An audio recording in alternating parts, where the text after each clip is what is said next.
Olá, olá amigos, muito boa tarde. Estamos aqui numa quinta-feira, 5h30. Nosso Papo em Casa de hoje começou num dia diferente. A gente está acostumando a fazer nos sábados e nas terças-feiras, mas hoje estamos aqui, né? Eu queria desde já agradecer o engajamento de vocês, né? E dizer que a gente cresceu de uma forma inesperada, né? Eu costumo dizer sempre isso no início das lives, para que fique bem registrado que isso aqui tem sido para vocês, né? Para fomentar esse debate. O Papo em Casa começou quase que numa brincadeira, para que a gente discutisse os reflexos da pandemia no direito, não é? E sendo que isso abriu tanto, isso evoluiu tanto, que a gente deixou de pensar só no juridiquês, de falar o juridiquês, para falar também sobre a política, sobre as atualidades. Tanto é que nós estamos aqui na 13ª edição para falar de um assunto importantíssimo, tema, pauta contemporânea do momento, pauta quente, saúde política, com nada mais, nada menos do que nossa amiga, eterna senadora Heloísa Helena, que já está entrando aqui conosco, já está na área. Vamos ver se a gente consegue conectar direitinho. Até agora está tudo bem por aqui a conexão. Estou vendo aí o pessoal chegar. Ô, Heloísa! Oi! Muito boa tarde, viu? Boa Como é que vai tarde, você? querido. Tudo certo? Firme. Firme nessa Angustiada, luta, né? Todos angustiada nós. com as dores do mundo, né? Até porque nós estamos entre aqueles que podem vivenciar o isolamento social, o distanciamento social, esse mecanismo de prevenção tão importante, né? Então eu não me dou ao direito de ficar angustiada. Conheço muitas pessoas maravilhosas e queridas que estão. Tudo isso está impactando muito na saúde mental das pessoas, o número de suicídio, de pânico, de depressão. Tem sido muito triste e dramático, é claro, mas eu me imponho uma serenidade. Mesmo eu saindo, porque como eu sou da área da saúde, né, tanto da epidemiologia como da enfermagem, é normal que eu vá em hospitais, em unidades de saúde, mas para mim mesmo, eu me esforço muito, eu não aceito que eu não tenha serenidade quando eu sei que tem pessoas que estão morando no cubículo, mesmo que tenham um infectado, não pode fazer nem o isolamento, que é o padrão do ponto de vista da pessoa que está infectada e que vive no amontoado do cubículo ou no amontoado de uma enfermaria morrendo sufocada. Então aí eu fico realmente, eu consigo ficar realmente serena, angustiada pelas dores do mundo, pelos escombros de lágrimas e sofrimento, e até por ser da área de epidemiologia, né? Então você fica vendo as coisas que estão acontecendo e que podem acontecer. Mas assim, eu não me permito ficar irritada porque eu estou em casa. Isso aí respeito profundamente quem fica, mas eu não me permito ficar. Claro, esse seu ímpeto, Heloísa, de se colocar no lugar do outro, tanto publicamente quanto particularmente, é o que sempre, pelo menos a mim, chamou a atenção, o que sempre admirei, né? Eu estava conversando hoje, estava dizendo que eu sempre gostei de política, né? Meus avós fizeram política aqui na época ainda da redemocratização, da luta contra a ditadura, e depois não se mantiveram na política. Mas eu sempre gostei de acompanhar. E na minha adolescência, lá no início da década de 2000, né, eu acompanhava bastante, era um costume meu entrar na TV Câmara e TV Senado para assistir durante a tarde e tal. E quando você estava falando, eu vidrava, eu parava. A Heloísa que está falando, eu vou ver. Eu gostava das articulações suas com as palavras, a forma certeira como encaixar o argumento naquele momento certo, sabe? Para um assunto que no momento estava pujante e você sabia colocar, né? Então, independente de questões ideológicas, poderia até discordar uma parte ou outra, mas eu gostava de assistir você argumentar e enfrentar ali na Câmara do Senado. Você deve escutar muito por aí que você está fazendo falta. né, do Congresso Nacional. Eu sei disso e todo mundo que para deve dizer, Heloísa, olha, cadê você? Está fazendo falta. Né? E aí é quando você se testa, se você respeita a democracia, né? Porque, na Sim, verdade, sim. eu fui derrotada para figuras políticas que eu considero desprezíveis, mas eu aceitei o resultado porque a maioria dos eleitores que foram às urnas, eles Sim, decidiram por essas pessoas, né? Então, é um teste para a gente, que quem claro. acha que todas as ditaduras, independente do ramo ideológico que a aplaude, são ditaduras sangrentas, corruptas e totalitárias. Então, quem defende a democracia, mesmo que ainda não reconheçamos a democracia no Brasil, pois sem justiça social não há democracia, com gente canalha comprando voto e mentindo não há democracia, mas mesmo essa frágil e às vezes horrorosa democracia representativa ainda consegue ser melhor do que as Uma experiências de ditadura. ditaduras. Sim. Independente do ramo ideológico que aplaude. Independente disso, né? É verdade, é verdade. E é Então, nessa. eu até, nessas Sim, horas, eu até digo assim, como é a minha área, né? Que eu sou enfermeira sanitarista, a isso. minha área é epidemiologia, né? E planejamento de serviços públicos. E mesmo quando eu estava no Senado, até essa ferramenta técnica da epidemiologia, eu sempre a utilizei.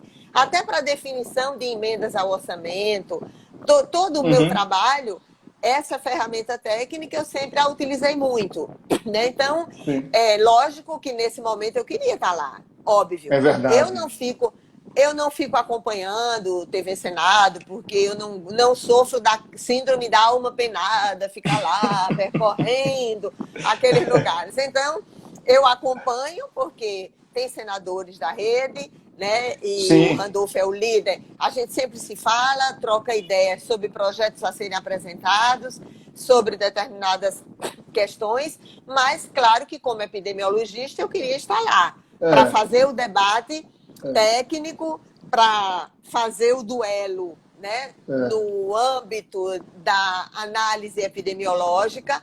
É inaceitável quando se tenta fazer um falso duelo entre economia e saúde, emprego e vida. Então, claro que a gente que é da área da saúde e que há muito tempo estuda nessa área, Sim, analisa do ponto de vista dessas ferramentas técnicas, eu gostaria de falar. Mas a maioria dos eleitores, né, não quiseram que lá eu estivesse. Então, eu tento é. contribuir de uma forma muito mais limitada, claro, quando você tem um mandato federal. Verdade. Imagina você, né, você, um adolescente, estava lá acompanhando, né, os grandes debates que eram feitos no Congresso Nacional e no Senado. Então, estar lá, com certeza, dá mais visibilidade aos seus projetos, às suas Sim, propostas, do que quando você está num lugar, inclusive, que a própria mídia local, com raras exceções, fazem tudo para aniquilar você politicamente e fazer você sumir do mapa. Então, é claro que eu não faço qualquer coisa para estar na mídia também, e nem fico buscando participar de qualquer live. Eu até priorizo as quando são feitas no Nordeste, até porque eu estou estudando muito também. Eu, como toda epidemiologista, eu fico angustiadíssima analisando tudo, porque você analisa a disponibilidade de leitos de UTI, ou de leitos nas enfermarias, você fica monitorando isso, você fica naquela sensação de que o que você dizia há 20 anos atrás, se tivesse sido feito, tanto do ponto de vista da economia, dos investimentos em saúde, educação e segurança muito pública, teria se evitado agora, né? com certeza, né? Então, esse é um momento importante, porque eu acho que cria um debate necessário sobre três eixos que até são muito preciosos para a gente da rede, que é a sustentabilidade ambiental, a sustentabilidade econômica e a sustentabilidade social. Exige, eu espero que a humanidade, com tantas experiências de desrespeito à natureza, porque, na verdade, o SARS-CoV-2, do mesmo jeito que o SARS-CoV-1, que na época era chamado só SARS-CoV, em 2002 a 2004, depois o MERS, de 2012 a 2014, nada mais foi do que uma demonstração de que a arrogância e a falsa supremacia da humanidade em relação à natureza traz esses vírus que estavam lá totalmente equilibrados na natureza e pelo tráfico de animais silvestres acabou se trazendo. Não estou falando só da China, porque o Brasil faz isso quando destrói a natureza de forma predatória e aí aparece dengue, febre amarela, malária e outras coisas mais. Mas mostrou isso, a necessidade da sustentabilidade ambiental, mostrou o fracasso desse modelo de humanidade sem respeitar a natureza. E essa pequena partícula da natureza, ao mesmo tempo primitiva e tão complexa, essa pequena partícula da natureza também derrubou os falsos e vigorosos e arrogantes alicerces desse modelo de Estado mínimo, de não promover investimentos na economia, de não promover investimentos na saúde, de que servidor público é parasita. Então, uma partícula da natureza mostrou a farsa da sustentabilidade naquele econômica, discurso que não tinha sustentabilidade nenhuma. O que há 20 anos atrás a gente dizia, olha, vamos alongar o perfil da dívida pública, carimbar recursos para saúde, educação e segurança pública. Né? Então, será que essa partícula da natureza é que teve que fazer isso? Agora, toda a economia que dizia que o mercado resolvia tudo, nada. Agora estão tendo que suspender pagamento de dívida. Tudo que quando a gente falava era coisa de louca, rancorosa, né? Esse povo da esquerda e tal. Agora fizeram tudo isso, suspenderam o pagamento da dívida dos estados, toda a negociação dos municípios brasileiros com a Previdência foi suspenso também, os bancos públicos tiveram que realmente viabilizar mecanismos de financiamento. Então, tudo aquilo é muito triste, né? Porque parece mãe dizendo, né? Quando o menino leva uma queda, eu não disse, né? Então, a gente nem queria que acontecesse isso, era muito melhor que as nossas teses elas fossem desmontadas pela realidade objetiva. E a sustentabilidade social foi o SUS, né? Porque por isso, viu, Heloísa? É por isso que esse momento foi propício para lhe trazer para conversar sobre saúde e política. Porque o que você dizia há 20, há 15 anos atrás, é o que hoje eles estão, de fato, quebrando a cara. Né? A gente vive, a pandemia ela veio para nos colocar à prova em vários sentidos, e aí do campo pessoal ao campo político, inclusive no cenário da política, né? E para quebrar alguns discursos. Né? Se não quebrar, moldar alguns discursos à realidade, porque a desigualdade ela sempre foi um tempero do Brasil que pesou na política, na saúde. Com certeza. E você falou bem aí do SUS. O que tem, essa semana voltou esse debate, o que tem parecido, Luiz, é um total, um barco à deriva do governo, porque já vai aí no ministro interino, já tendo passado por dois. Né? Nós temos também a questão da manipulação dos dados. Não se sabe, não se tem uma política de testagem, a gente não consegue saber, principalmente aqui no Nordeste, a transmissão comunitária, como é que está. Né? Eu queria ouvir você, que é professora de enfermagem, é enfermeira há muito tempo, não viveu só de política, passou pela política, tem atividade sua política, mas é enfermeira, é da área, então casa bem a saúde e a política com sua figura. No Nordeste, especificamente, como é que o governo tem agido no que tange a isso aí? É geral? Ele dá uma atenção a mais em outra região? Como é que tem sido? Como é que você tem visto isso, Heloísa? Bom, primeiro que você trouxe claramente, né, o nível de irresponsabilidade do governo federal, porque ele se contenta com provocações frias, baratas, malandras. Infelizmente, ele se contenta com isso, ele fica criando isso o tempo todo, não certamente para tergiversar dos grandes problemas nacionais, mas também mostrando o que ele é, né? Porque é uma pessoa que teve uma grande oportunidade, porque foi eleito quebrando todas as engrenagens tradicionais da política. Na verdade, foi isso, porque até a grande estrutura do capital financeiro, ele não era o escolhido, acabou sendo escolhido depois. Então, mas ele se mostrou, além de se mostrar um vendilhão da pátria, derrubando tudo aquilo que ele mente para a opinião pública, dizendo que é um patriota, não é. É um mentiroso, um farsante, um vendilhão da pátria. tem todos os mecanismos de privatizar o que é estratégico para qualquer país que se queira soberano e que queira se inserir até na globalização capitalista de forma soberana.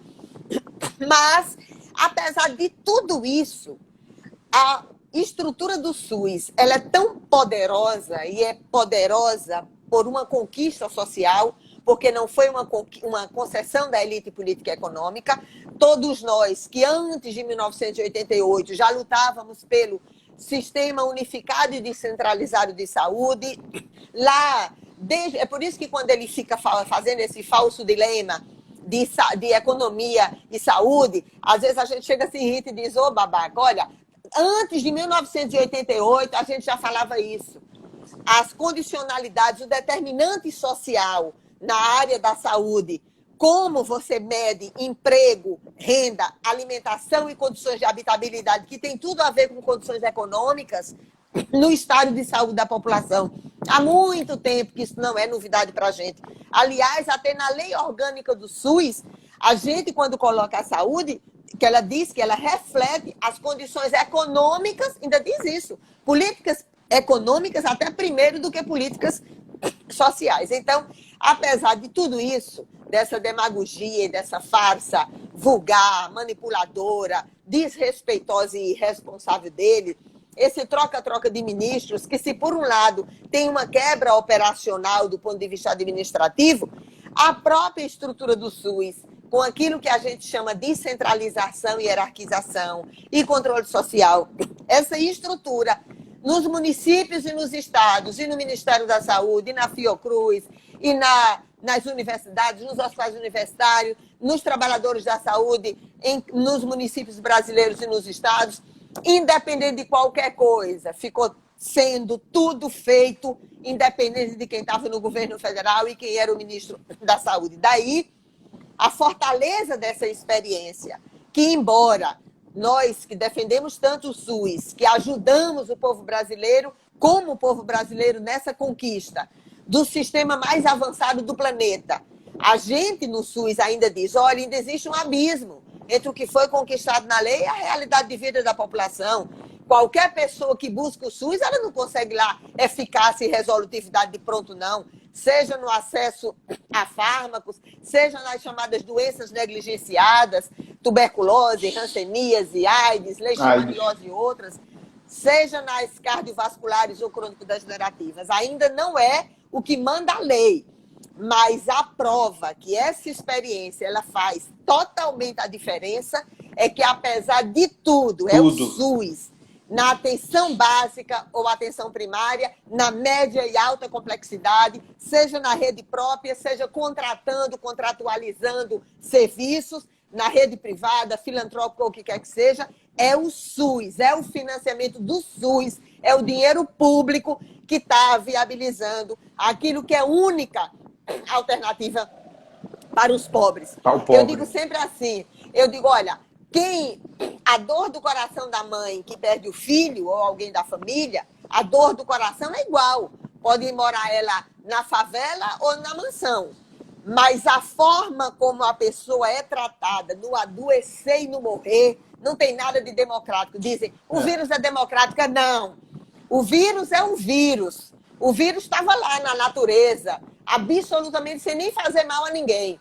E a humanidade que foi lá trouxe essa partícula para adoecer e matar. E adoece diferente, porque uma pessoa que pode morrer com tranquilidade, de não morrer sufocado, sem um respirador, sem um leito de UTI, é totalmente diferente de quem pode morrer, ao menos com a tranquilidade de um leito de UTI, de um respirador, de uma equipe fazendo questão de dignidade. Então, é totalmente diferente. Então, como você até disse antes, o Brasil, infelizmente, não fez o que era o protocolo técnico aconselhável, que tudo bem que ninguém vai poder dizer que conseguiria 200 milhões, né, de testes, 211 milhões de testes, porque todo mundo estava atrás de teste. E, infelizmente, essa mania de não viabilizar as indústrias nacionais, ficar só comprando, né, coisa barata de países que têm uma legislação trabalhista que possibilita que venda muito mais barato, não tinha para todo mundo, mas o Brasil tem um instrumental técnico, Felipe, gigantesco. Nós temos dados, seja nas unidades básicas de saúde, seja no IBGE, nos programas nacionais de amostragem domiciliar. Então, nós sabíamos exatamente onde é que estavam a maior densidade demográfica, a maior dificuldade de fazer o isolamento, onde estão, que é o que a gente chama CNES, que é um Cadastro Nacional de Estabelecimentos de Saúde, sim, que você sabe onde está tudo, onde é que tem leito, onde é que tem atenção básica, onde é que tem programa de estratégia de saúde da família. Você sabe que 38% da população ela é de risco porque ela tem comorbidades, diabetes, hipertensão arterial sistêmica, outras doenças ou cardiovasculares ou crônico-degenerativas. Então, nós tínhamos todos os dados para viabilizar, pelo menos, o mecanismo de testar ou, portanto, rastrear e isolar. Nós podíamos ter feito isso, não necessariamente todo mundo ao mesmo tempo, no mesmo mecanismo de isolamento, cansando todo mundo. E a única coisa que a gente tem que dizer agora é dizer, olha, se você pode ficar em casa, você tem a obrigação moral de ficar em casa. Para que a gente não vamos adoecer todos ao mesmo tempo, para garantir que aqueles que estão ou trabalhadores da saúde, ou policiais, ou catadores de lixo, ou trabalhando, levando com sua motozinha e sua bicicleta comida para a cara das pessoas, ou no supermercado ou na farmácia, eles têm que ter assegurado o respirador e o leito da UTI, porque morrer sufocado é morrer sufocado. Eu digo, olha, pode parecer exagero, eu sou asmática, eu sei o que é você procurar e não encontrar. É do grupo de risco. Imagina você vivenciar isso numa enfermaria superlotada. Meu Deus Muitas do céu. vezes não tem nem as condições de refrigeração, sozinhos, isolados. Isso não é uma brincadeira, isso é uma coisa muito grave.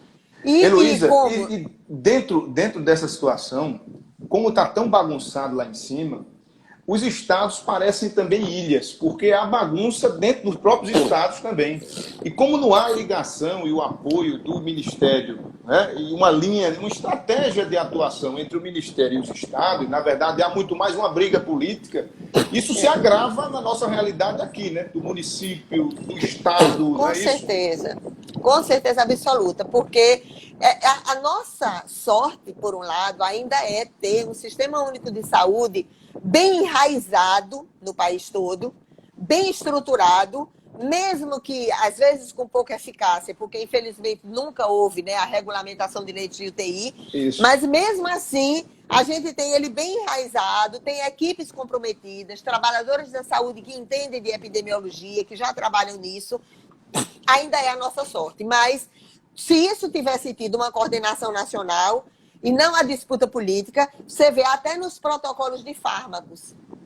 É uma confusão, porque um importante imunomodulador que é utilizado por tantas pessoas e que é importantíssimo, não só para malária, mas para lúpus, artrite reumatoide, e, portanto, um importante imunomodulador, até naqueles quadros onde muitas pessoas, às vezes, são mortas pela sua tempestade de citocina, a sua resposta imunológica é tão violenta ao ataque viral que aquilo lhe mata, inunda a sua capacidade de alvéolos nos pulmões.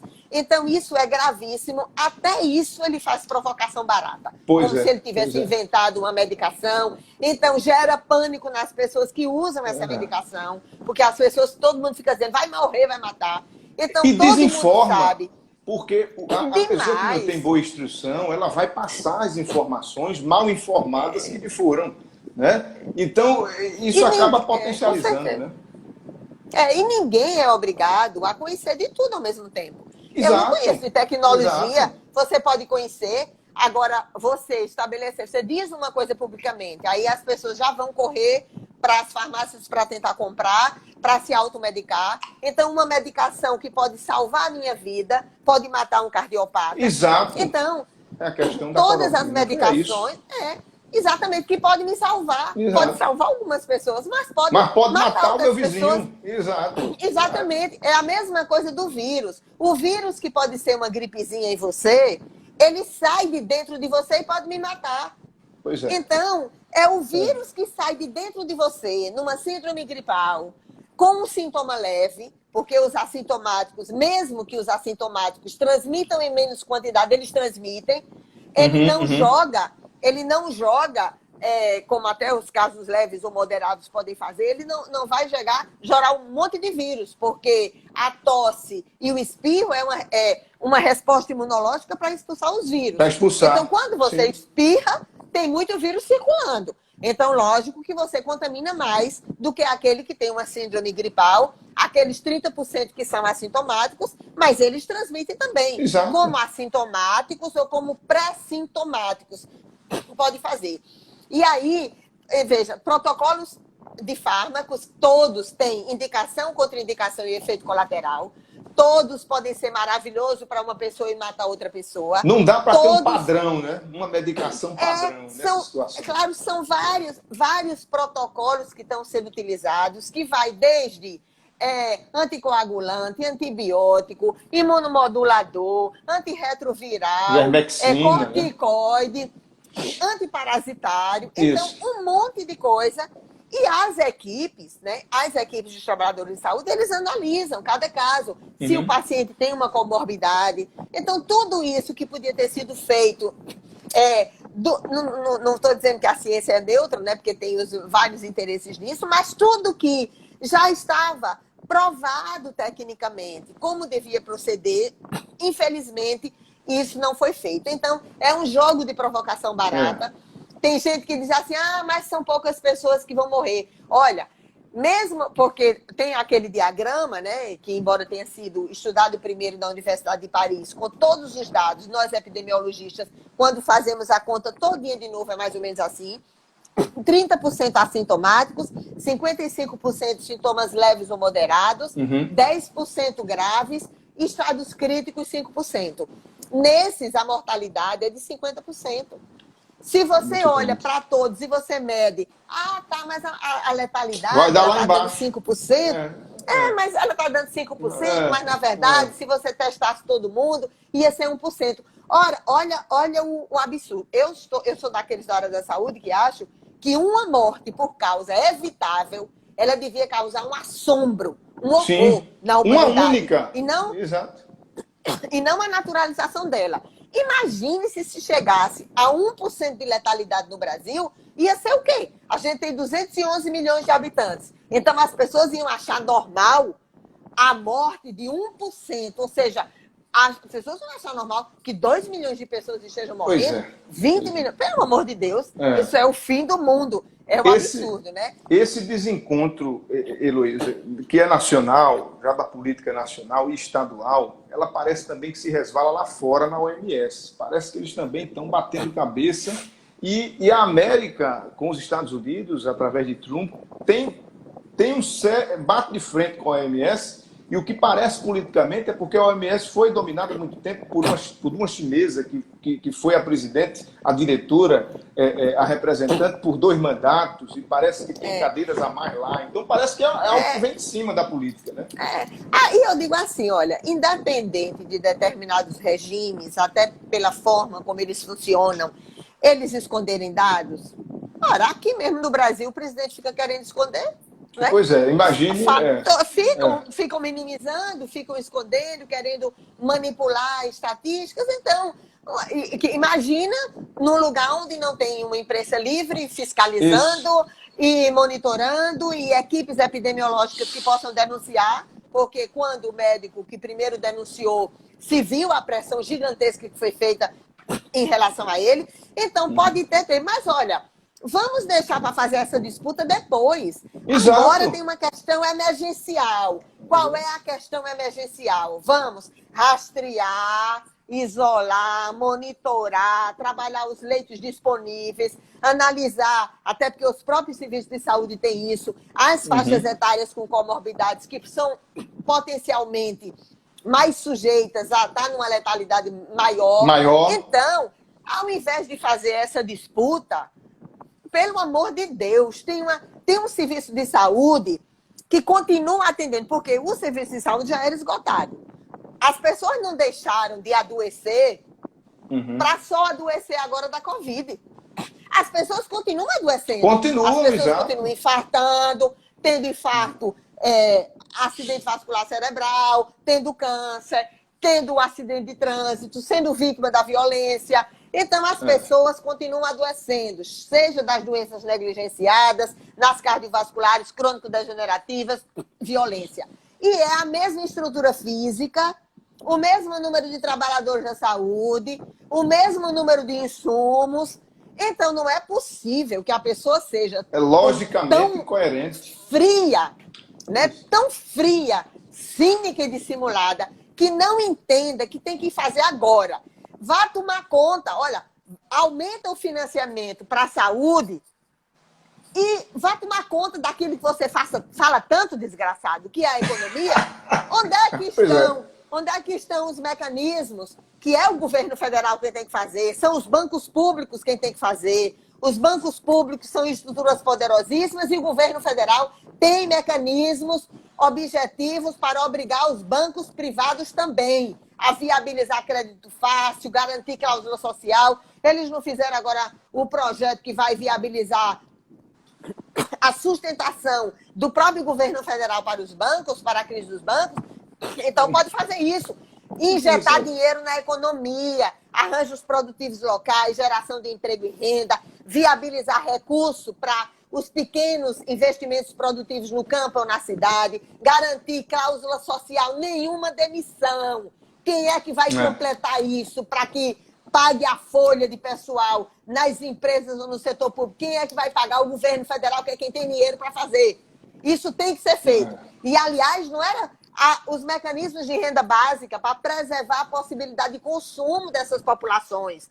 E preservar a população, a possibilidade de consumo é preservar também os investimentos produtivos, para que não demitam, para que dinamize a economia local. Proteção dos empregos. Sim, claro, isso pode ser feito. Vai financiar cláusula social, desemprego zero. Fora os 70 milhões de desempregados que já tem. Que já existem, que já vêm. Isso. Está financiando, vai financiar, e a cláusula social é não desempregar, complementar salário, porque tem todos os mecanismos para analisar isso, para ver isso. Não estou falando nada que tenha a ver com a minha concepção ideológica. Isso é o básico. Qualquer medíocre administrador sabe que a realidade. Fazer. É esse ponto que você está tratando aqui, que você acabou de concluir o raciocínio, que quebra o discurso liberal da veia, como a gente diz. Exatamente isso. Chegamos no momento de provação.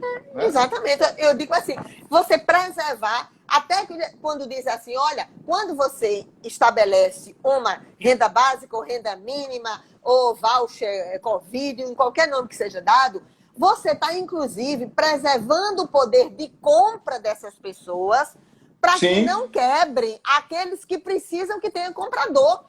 Exato. Então, isso não tem nada a ver com uma concepção mais avançada do ponto de vista ideológico. Isso é o básico, é o concreto, é o operacional, que qualquer administrador que não seja um irresponsável, provocador, malandro, tapado, ele sabe o que precisa fazer. Proteger postos de trabalho, proteger emprego, proteger determinados setores da sociedade. É o básico, é a artilharia. Né?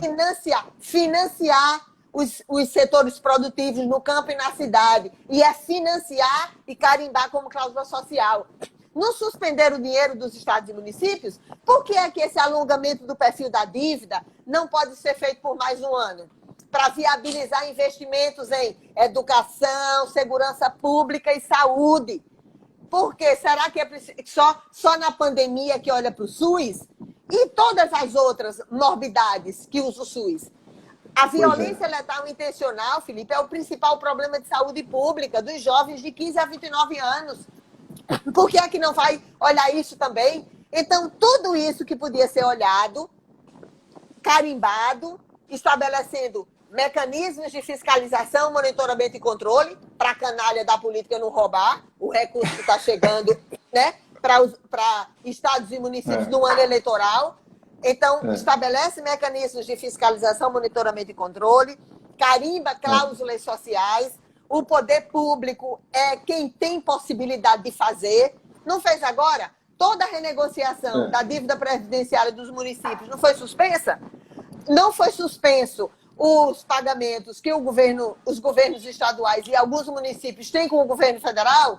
Tudo que quando a gente falava para alongar o perfil da dívida, reduzir o comprometimento da receita líquida real, colocar dinheiro na saúde, 20 anos atrás, educação.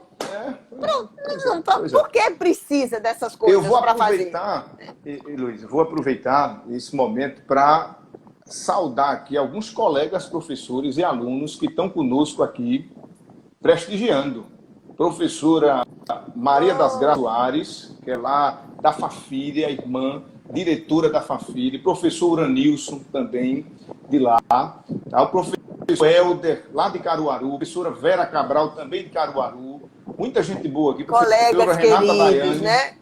Muitos colegas aqui queridos, que vieram, né? Thaísa, que grande admiradora sua, já tinha festado ali no grupo, quando eu coloquei lá. Humberto Caldas, que é médico também, está aqui prestigiando. Os alunos aqui, na angústia, Flávia, né? Está lá na angústia.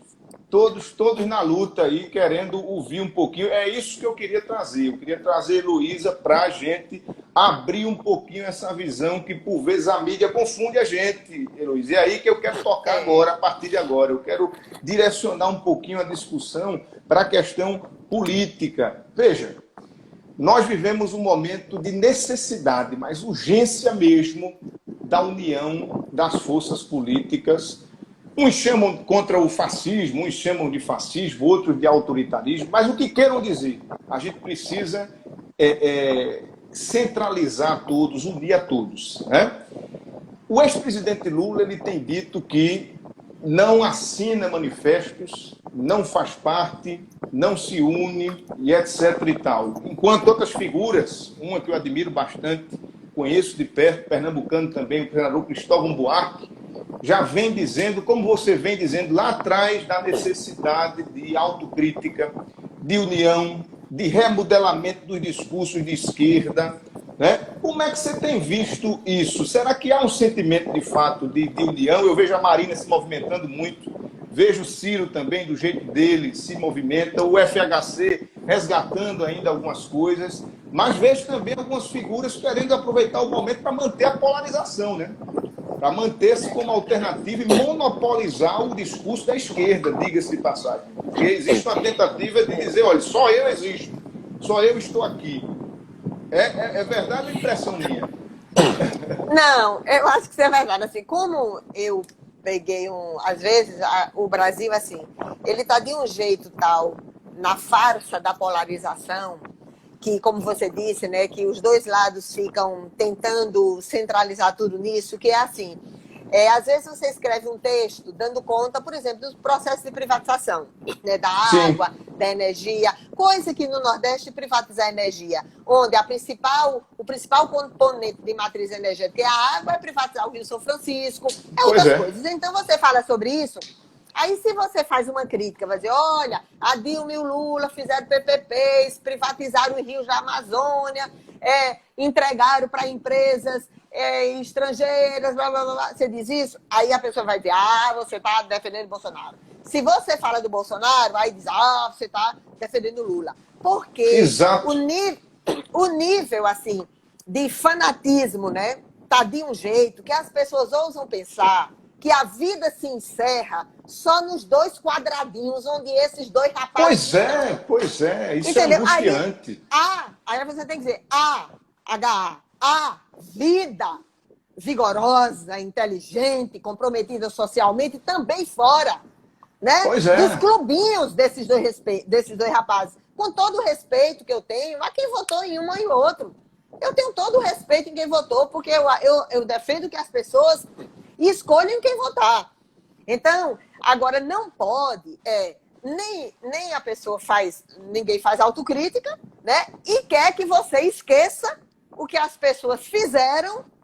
Construíram durante o tempo. Exato. Aí é uma brincadeira, né? Aí eu digo assim, então pronto. Então, se tem uma disputa hoje, porque eu não retiro uma vírgula do que eu disse, né, do governo Lula. Uma vírgula no retiro.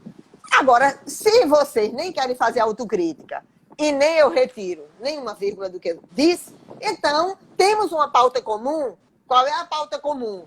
Vamos trabalhar essa pauta comum. Agora, a ninguém é dado o direito de centralizar para onde o gado vai. Eu não deixo, porque É isso. ninguém bota monopolizar canga em o mim. discurso. Ninguém Exato. bota canga em mim. Então, quem quiser me convencer, vai convencer pelo argumento, pela canga, pela força, pela pressão. Pode botar no pau de arara para sangrar pelos ouvidos que eu não abro. Então, tem que tentar convencer pelo argumento, fortalecer campos alternativos, tratar de determinadas disputas que são essenciais hoje no Brasil, olhar para um quadro gigantesco de dor e de sofrimento, porque estão passando as pessoas, os pobres.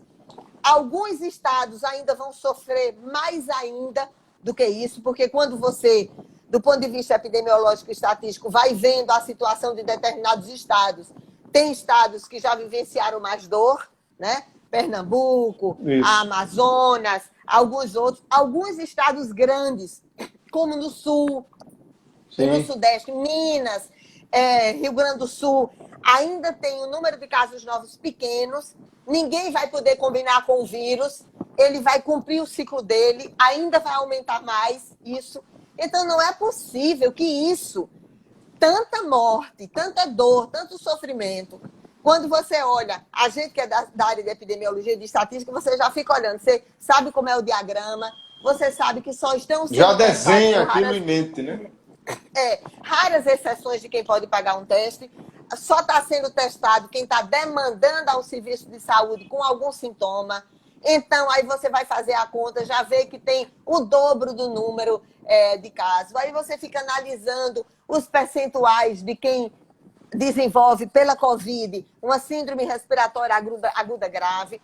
Olha, aí você fica monitorando o número de leitos de UTI. É uma angústia. Então, não é possível que o presidente, o vice, o ministro da Economia, estou falando das 3 pústulas que estão no coração do sistema. Tem outros que são horrorosos também. Mas não é possível que eles não parem para entender isso. Não é possível, é muita frieza. Olha, esse estado ainda vai crescer assim. Olha o nível de esgotamento. Está lá 78%. Você está calculando pela média, mas isso tem estado que faz isso, aquilo outro. Então, você tem todos os dados na mão. Você tem os dados da população que é considerada mais de risco, mas não é a única de risco, porque tem casos graves em jovens, tem casos gravíssimos de vasculite, inclusive em crianças.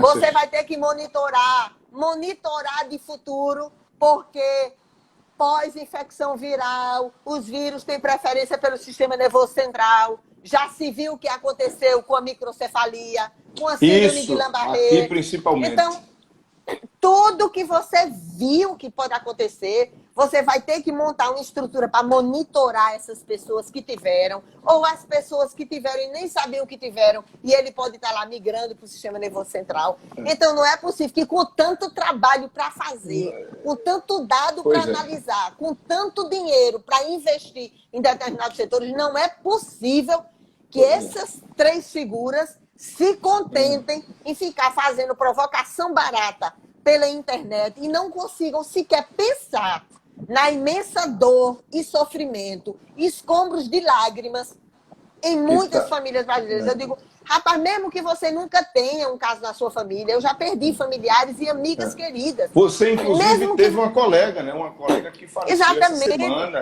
A gente não fez. Live, Exatamente. Exato. Uma das mulheres mais importantes na estruturação do SUS, dedicou toda a vida para a estruturação do SUS e foi infectada fazendo esse trabalho. Então, não é possível. Não precisa você ter na sua família, não. Mesmo que não tenha nunca na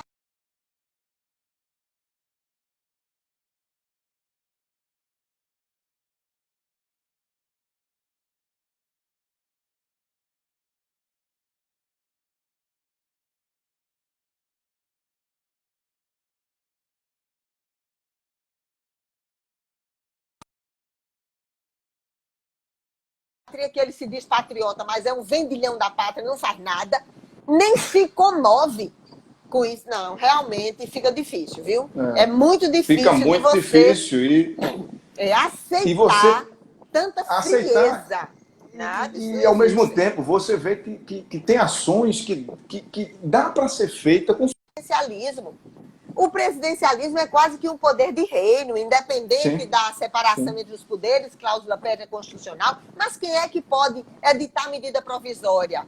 De eficácia imediata, pode depois voltar, mas ainda valida os atos feitos. Então, imagina, tem todos os instrumentos, tem as estruturas poderosas de dinheiro, Banco do Brasil, Caixa Econômica, BNDES, Banco do Nordeste, tem todos os mecanismos jurídicos para pressionar os bancos privados também, tem todas as possibilidades para garantir a dinamização da economia, os postos de trabalho, reduzir o desemprego, tem tudo isso para fazer e não faz isso, ainda fica provocando.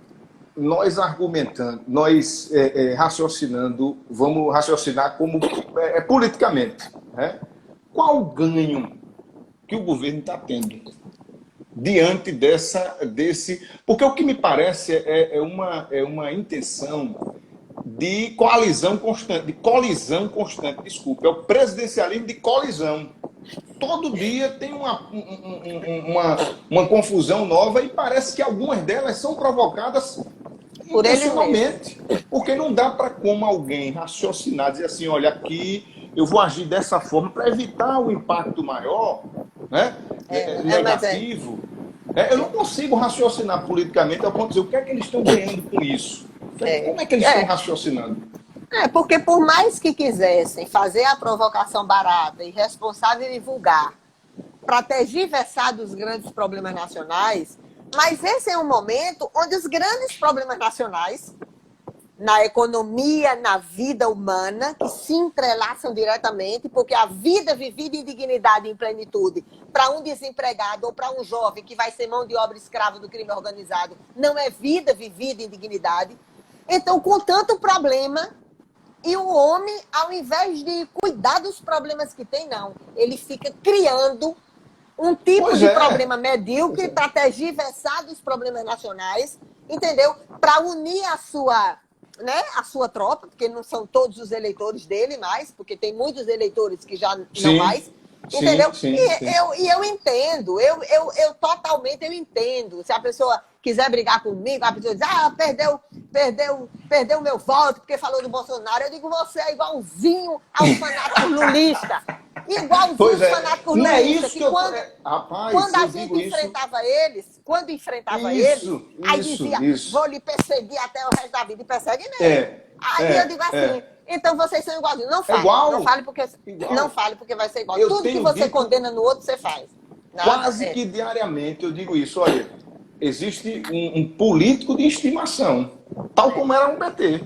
Né? E eu digo assim, olha... Tá igual. Eu sei que toda generalização é desonesta e perversa. Quando a gente diz isso, a gente não está falando de todos os petistas, nem de todos os eleitores de Bolsonaro, nem nada disso. Eu acho que as pessoas são livres para fazer suas escolhas, são livres para fazer as disputas que quiserem. Agora, a manipulação política, ela não tem jeito, tem lá o seu platô. Não é possível, ninguém vai ficar conseguir enganar todo mundo ao mesmo tempo. Não tem condição isso. Então, eu fico impressionada, porque é tanto problema no Brasil, tanto problema, e esse homem ainda cria mais problemas para não resolver os problemas que é a obrigação dele. Vá trabalhar, homem. É complicado, entendeu? Vá difícil. Trabalhar. Vá fazer pensando coisas, na eleição a hora toda. Né? Aí agora, realmente muito triste. A gente tem pouquinho tempo, infelizmente, temos 10 minutos, mas vamos falar um pouquinho da rede, do seu trabalho, Heloísa, aproveitar esse momento, como é que tem sido, inclusive aqui em Pernambuco, há algum direcionamento da rede aí para as eleições municipais que estão por vir? A gente também não sabe como é que vai ser esse calendário, né? Talvez o Barroso se pronunciou essa semana, tudo tende, aí o primeiro turno para o fim de novembro, o meio de novembro e dezembro, o segundo turno, algo do tipo, né? Mas dá para a gente ter um desenho diante disso tudo. Vai ser uma campanha diferente, por conta da pandemia, né? E do necessário distanciamento social, né? Mas como é que você está vendo aí na rede esse desenho, esse cenário? Eu acompanho muito, né, a rede de Recife, Recife e Pernambuco, porque são nossos vizinhos. Vizinhos, né? é. Então, a gente sempre participa de reunião, ou agora, né, pela internet, ou antes também eu ia para reunião, tenho o maior carinho e respeito por todas e todos, né? Mas a gente, assim, as decisões que eles tomarem, nós vamos respeitar totalmente, né? Se Sim, vão apresentar sim. uma candidatura própria, se vão priorizar as disputas legislativas, se vão apresentar candidato a prefeita ou a prefeito. Então, tudo isso está sendo discutido. Como você disse, é um caso raro, porque eu digo sempre assim, que essa eleição, para quem é comprador de voto, que já tem o seu cadastro para Vai comprar, ser vai ser maravilhoso. fácil. Agora, Vai ser. para quem faz campanha de rua, tentando disputar no imaginário popular É, alternativas, conversando com as pessoas, explicando, né? vai ser difícil. Vai ser dificílima. Então, que é Sim, o caso da gente, né? Na verdade, é o caso da gente. Então, a gente está, nesse período também, trabalhando, montando as plataformas de propostas, né? Eu participei disso na coordenação de uma plataforma de propostas para o Brasil na campanha de Marina, e muitos também de Recife, do Brasil todo participaram. A gente, com essa experiência, então, a gente está tentando que nesse período, né? Que nesse período também as redes locais elas já estejam trabalhando os 18 eixos estratégicos para as suas sim, cidades, tanto em relação à dinamização da economia, geração de emprego e renda, saúde, educação, assistência social, segurança, tudo aquilo que tem a ver com a segurança pública, embora seja uma responsabilidade do Estado, mas as políticas sociais interferem diretamente no quadro de violência. Então, esse momento também está se trabalhando muito sim. nesse sentido de montar os projetos municipais, alternativas a serem apresentadas à população. E você, em Maceió, é candidata, tem projeto? Como é que vai esperar a eleição de 2022? Você foi candidata na última e quase Fui, chegou, não foi? Teve perdi. mais de 50 mil É, votos. porque Quase. eu digo sempre que acontece uma coisa sempre assim, né? A medíocre matemática eleitoralista e a ausência de princípios nas alianças, ela realmente elege muito mais, né? Aí é por isso que eu digo, e às vezes quando a gente está nesse debate, né, ou criticando um ou criticando o outro, né, Uhum, apresentando uhum. alternativas ao que eles fazem, aí as pessoas sempre dizem assim, por isso que você perde muita eleição. Aí eu respondo, eu sou derrotada eleitoralmente, mas eu sou invencível politicamente.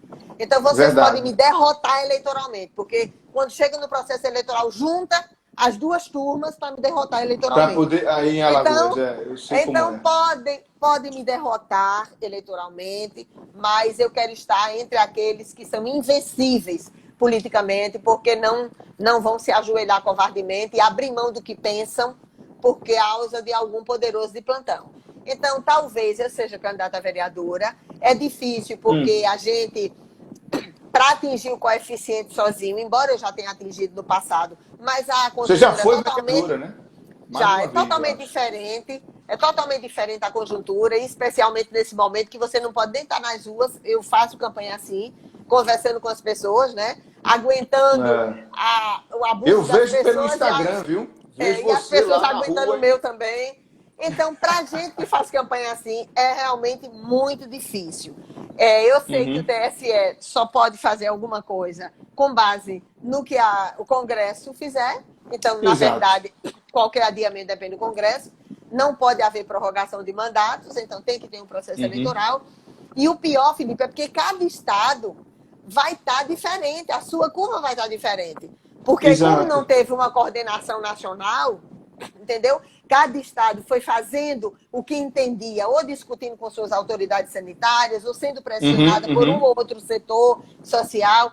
Então, as coisas ainda vão, né? Queria Deus que não, né? Mas as coisas ainda, embora Deus não seja responsável por isso, tem a ver com essa humanidade, né? E Uhum, responsável aqui uhum, embaixo. uhum. Então, são, são características específicas diferentes. A semana passada a gente conversava com o pessoal de Minas, da rede de Minas, nossa deputada, nosso Sim. vice-prefeito de Belo Horizonte, e o número de casos de Minas era praticamente igual ao número de casos de Alagoas. A população de Minas, 20 e tantos milhões de habitantes, a gente Pois, 3 milhões. Alagoas, Então 3 imagina milhões. o quanto ainda vão crescer lá. Meu E o quanto Deus do ainda céu. vai crescer no sul. Então, os estados que já sofreram mais, a possibilidade do número de casos novos ir diminuindo, claro, ninguém combinou com o vírus, né? Partindo do pressuposto de que você vai fazer pelo menos uma imunidade de curto prazo, pode não fazer de um ano, como H1N1 não faz, você tem que vacinar todo ano. Então, mas pelo menos que não tenha uma nova infecção rápido, né? A segunda você, onda que dizem, né? Pelo menos que você tenha os anticorpos para segurar um pouquinho mais, né? Até descobrir uma vacina, porque não é só descobrir. Tem vários projetos de vacina que estão sendo já começando, iniciando a testar em humanos. Mas imagina depois disso, ainda tem que registrar, ver efeitos colaterais, produzir em quantidade, até que chegue na vida cotidiana de cada município, vai demorar muito tempo. Então, cada estado vai ser diferente. Então, imagina o impacto do calendário eleitoral para os estados que vão começar a crescer agora. Então, vai ser dificílimo, realmente. É uma eleição difícil e atípica, porque, como eu disse antes, quem compra voto não está nem aí. Compra a liderança, nem aí. compra o voto, vai tem se um beneficiar. Vai se beneficiar. Agora, quem faz campanha disputando ideias, realmente vai ficar, ou sendo vítima das fake news, né? Aí vai ficar numa situação realmente difícil. Então, talvez o nosso projeto aqui seja realmente esse, né? A gente gostaria aqui, a rede, de apoiar Ronaldo Lessa, né? Sim, foi governador como prefeito. de Alagoas. Exatamente. Nós tivemos um tempo juntos, né? Rompemos politicamente um tempo também, mas eu entendo que nesse momento de tantas angústias para Maceió, porque a gente tem problemas ambientais gravíssimos nos bairros Mutange, Pinheiro, Bebedouro, tivemos um problema gravíssimo em função da empresa que estava fazendo escavação de salgema. Então, temos problemas grandes de desestruturação do setor público. Então, eu acho que ele é a pessoa, né, mais preparada, independente de quem seja o vice, independente de se a gente vai ser possível fazer uma aliança ou não, mas eu acho que ele seria a pessoa mais preparada. Então, talvez a gente a hora de unir, uma chapa de vereador. Esse discurso que a gente estava falando há pouco, né, de unificação e de tentativa de trazer algo novo, com ideias que, por mais que sejam velhas, mas que não foram implantadas tal como deveriam ser hoje. Exatamente, né? Porque aí é o correto, porque as pessoas dizem assim, mas você fala sobre as mesmas coisas. Eu digo porque os problemas continuam mesmo. Não foram. Você acha que eu gosto de ficar tendo que falar de corrupção, de saúde, de educação, de emprego? Eu não, eu queria estar tranquila e que não tivesse nenhum problema na humanidade e eu pudesse estar simplesmente tranquila. Mas não, porque eu não estou entre os frios, né, cínicos e dissimulados que não conseguem sentir como sua a imensa dor do outro, né? Eu ainda sou da geração que sente isso. Então, né, e ainda bem que tem novas gerações que sentem assim também, né? Então, eu espero que a gente consiga, né, ter um processo eleitoral onde, com todas as dificuldades, mas onde ao menos se tenham espaços criados para possibilitar que esse debate seja feito, né? E vamos ver, né? E tomara que a humanidade seja melhor dessa. Se Deus quiser, toda, olha, a gente está com pouquinhos minutos aí, 1 minuto e alguma coisa. Eu queria renovar aquela minha admiração por você, a gratidão por você ter aceitado esse convite, viu? Eu lhe acompanho há muito tempo. Gosto da sua coerência, da sua forma como articula o pensamento, a forma verdadeira, autêntica de fazer política. Eu acho que é isso que a gente precisa, né? Você, o senador Cristóvão, Marina Silva, eu acho que são figuras que nos causam admiração. Né? E o Simão e tantos outros, né? O Simão, assim, MDB daqui, verdadeiro, é uma geração que não é de alguns dos atuais, né? Porque o achismo do Estado é uma desgraça, né? Mas eu digo assim, mas para você ver como toda generalização é desonesta intelectualmente e perversa, né? E então, Heloísa, tem muitas pessoas jovens, maravilhosas, e pessoas que têm mais idade, né? Como diz Isso. minha neta disse, vó, você não pode ir em hospital, que você é idosa, tira uma foto e me mostra se você está de máscara. Eu digo assim, então o bom é isso, né? É quando Olha, e essa a ideia rede diz, né? de Intergeracional. quebrar a polarização